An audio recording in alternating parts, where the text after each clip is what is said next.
Assalamualaikum warahmatullahi wabarakatuh. Bismillahirrahmanirrahim. Alhamdulillahi rabbil alamin wa bihi nasta'inu ala umuri dunya waddin wassalatu wassalamu ala asyrafil anbiya'i wal mursalin Sayyidina Muhammad wa ala alihi wa sahbihi ajma'in. Qala rabbi shrah li sadri wa yassir li amri wahlul 'uqdatam min lisani yafqahu qawli. Amma ba'du. Qala Abu ya Sayyid Muhammad ibn Sayyid Alawi al-Maliki al-Hasani fi kitabih Tahqiqul Amal Fima yanfa'ul mayyitu min al-a'mal, ila an qala makna tadhakkuril mauti, arti mengingat mati. Jadi yang dimaksud dengan mengingat mati itu bagaimana cara melaksanakannya. Walaysa dzikrul mautin nafi'i huwa an yaqula al-insanu bilisanihi, dan tidaklah yang dimaksud dengan mengingat kematian an-nafi' yang bermanfaat. Jadi metode mengingat mati yang efektif itu huwa ialah ayyakula, bahwa berkata al-insan, siapa seorang manusia, bilisani dengan lisannya, al-maut al-maut faqat, mati mati saja. Bukan itu ya, dawuhnya Abuya Sayyid Muhammad Al-Maliki, orang yang merasakan efek positif dari mengingat mati bukan zikir mati mati mati mati ya, ditanya fa inna dzalika qalilul manfaati, maka sesungguhnya hal tersebut, wiritan mati-mati itu, qalilul manfaati, sedikit manfaatnya.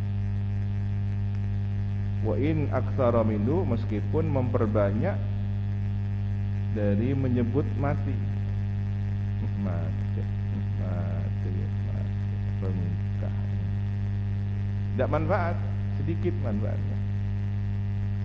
Arwah mati, datang ke mati, arwah tujuannya mati, berak mati, mati mati, tongkat api. Tidak, qalil manfaat, ya, sedikit kalau seperti itu. Meskipun caranya diperbanyak, terus dijadikan wiritan. Balla buddha, bahkan haruslah ma'adzalika, bersama hal tersebut, min tafakkuril qalbi, dari merenung hati, hati berfikir dalam, wastihdar istidharihi, menghadirkan kematian atau menghadirkan hati, konsentrasi hati, inda dzikril mauti, dikala mengingat kematian, bil lisan, secara lisan. Lisannya ingat mati, hatinya merenung proses kematian, konsentrasi tentang kematian, hal-hal yang menakutkan.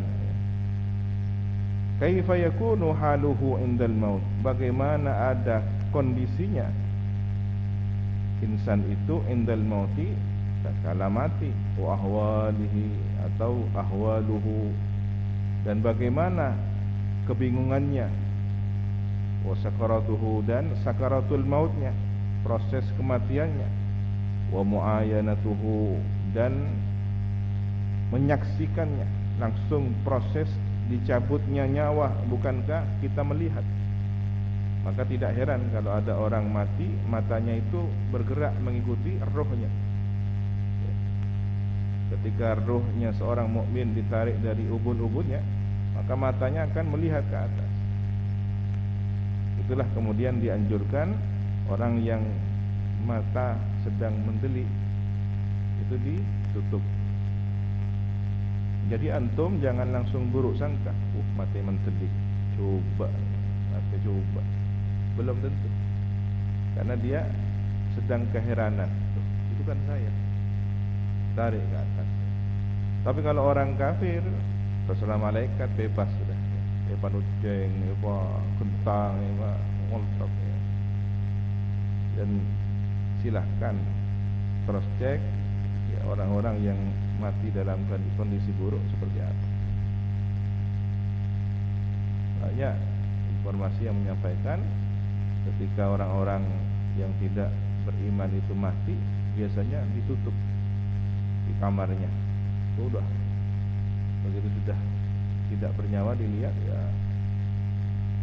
ruang kamar itu sudah aut-autan, secara kacir. Atau setidaknya dia boleh jadi secara zahir itu matinya tenang, tetapi sebenarnya di alam akhirat, alam barzahnya menderita.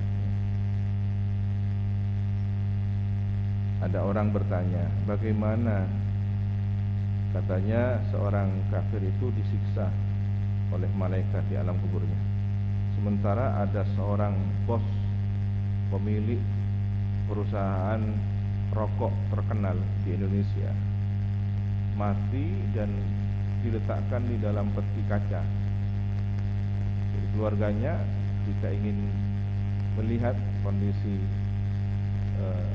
orang mati ini, bos pemilik rokok, pabrik rokok terbesar itu, dia tinggal lihat bagaimana cara malaikat menyiksa tubuhnya sementara terlihat utuh di dalam kaca. Kacanya pun tidak pecah. Dia sangat mudah bagi malaikat. Ya, karena barzah itu tidak seperti alam fisik kita ini. Boleh jadi jasadnya terlihat utuh, tapi dimensi alam barzahnya sedang menderita, sedang tercabik-cabik. Dan orang yang tidak beriman semakin ingkar. Mana katanya ada siksa kubur, itu baik-baik saja, utuh, tidak hancur. Sementara ada peristiwa lain yang memang ditunjukkan, ya, memang ditunjukkan oleh Allah SWT. Ada kuburan, ternyata di dalamnya dihuni oleh ular besar. Ya, otomatis isinya juga sudah hancur. Ada jenazah yang dikuburkan dalam waktu beberapa hari, tapi karena satu lain hal perlu digali kembali, ternyata hangus seperti terbakar. Dilihat tidak ada tanda-tanda kebakaran. Ini dari mana terjadinya kebakaran? Wa mal ladzi baqiya min ajalihi, dan sesuatu yang tersisa dari ajalnya.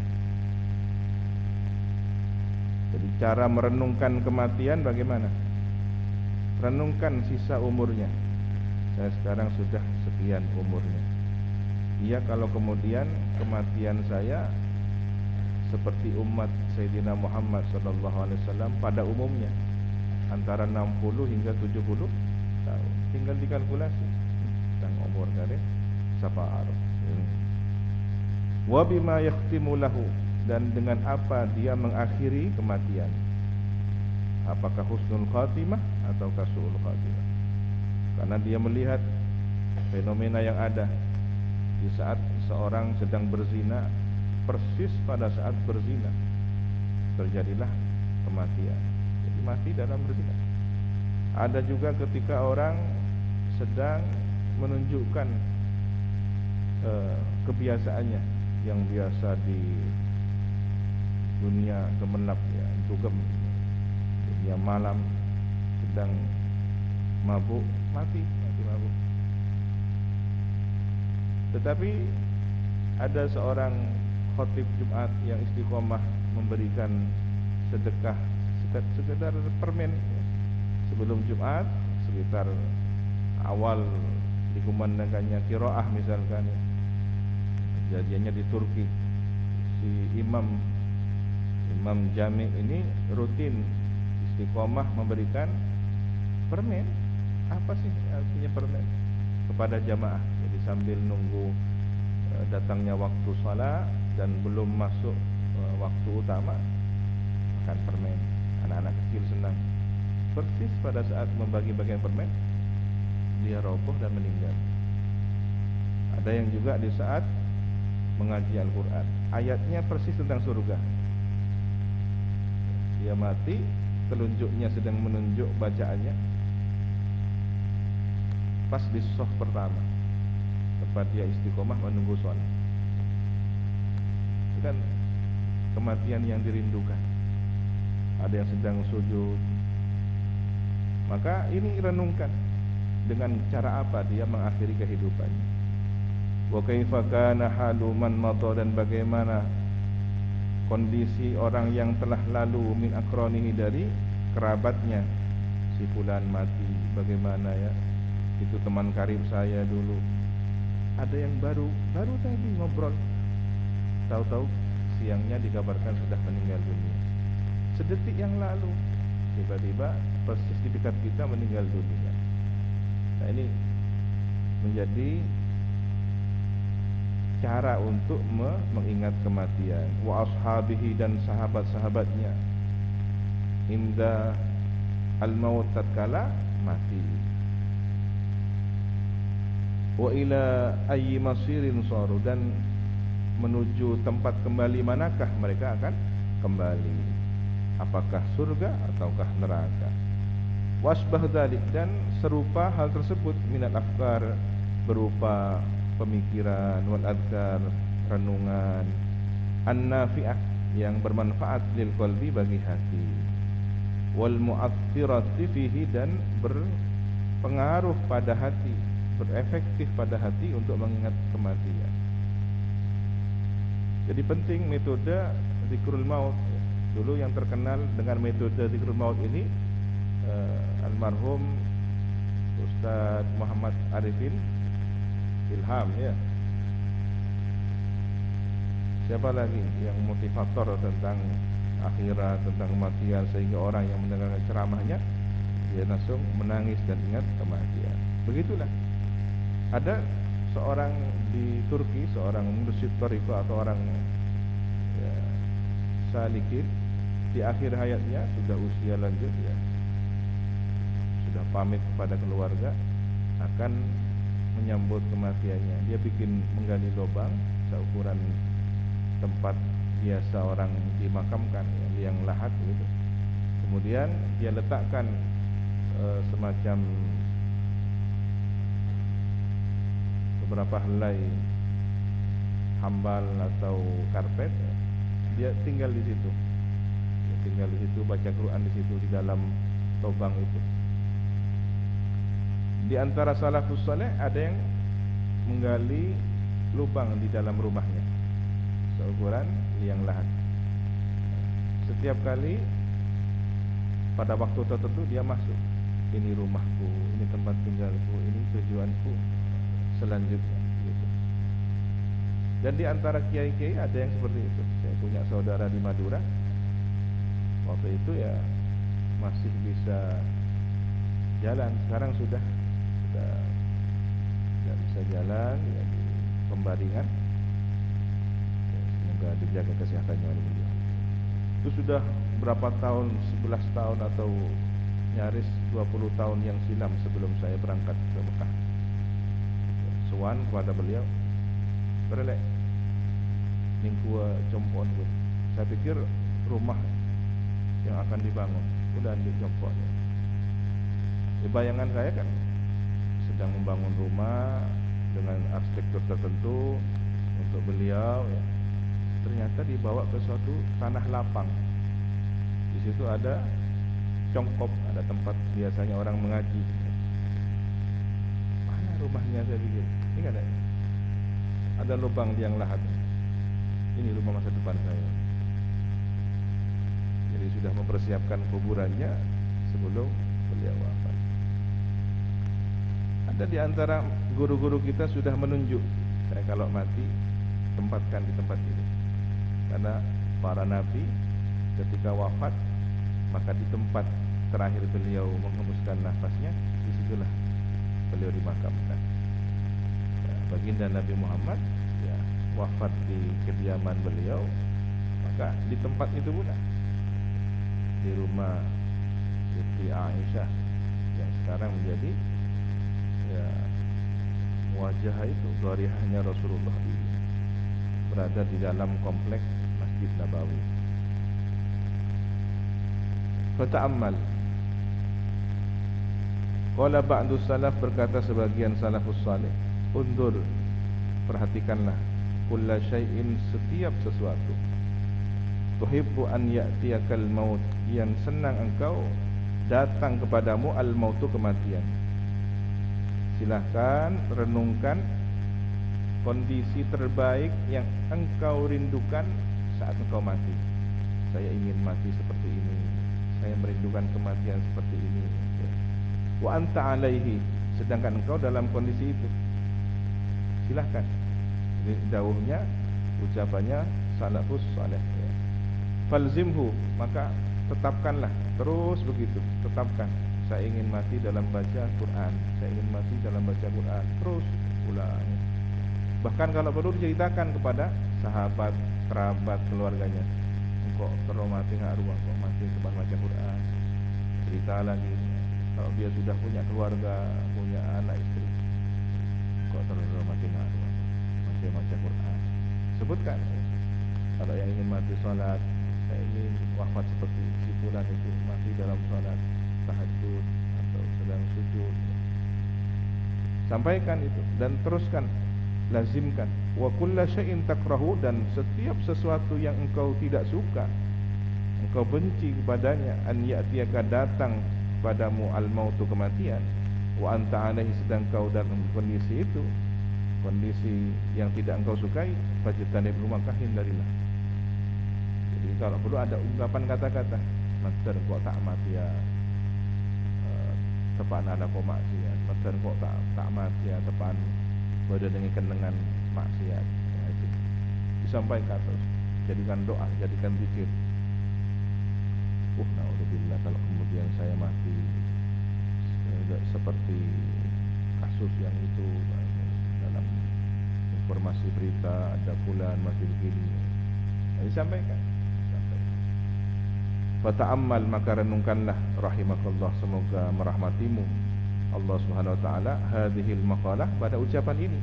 Ucapanmu itu adalah peluang untuk dirahmati oleh Allah. Ya, kalau engkau tidak ingin mati seperti itu, terus ucapkan, "Tuhan, kok tak mati enggak jadi."